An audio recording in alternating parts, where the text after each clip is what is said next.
Ipinaimbestigahan ng Independent Commission for Infrastructure o ICI sa Ombudsman kung may paglabag sa Code of Conduct and Ethical Standards sina dating DPWH Secretary Manuel Bonoan, dating DPWH Undersecretary Roberto Bernardo at dating DPWH Undersecretary Maria Catalina Cabral. Yan ay bahagi ng ikatlong interim report na inilabas ng ICI ngayong araw at kung may makikitang paglabag ang Ombudsman sa tatlo ay maaaring mapatawan sila ng hindi lalampas sa 5 taong pagkakabilanggo o multa na 5,000 pesos o pareho at maaari rin silang hindi na makaupo sa gobyerno.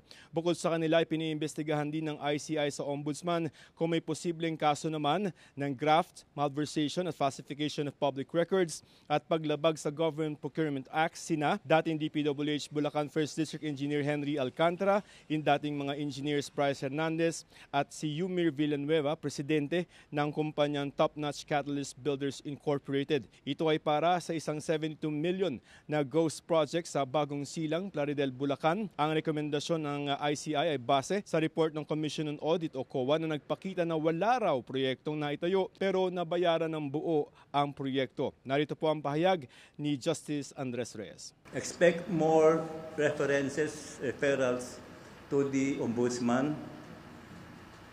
More are coming. I repeat, more are coming.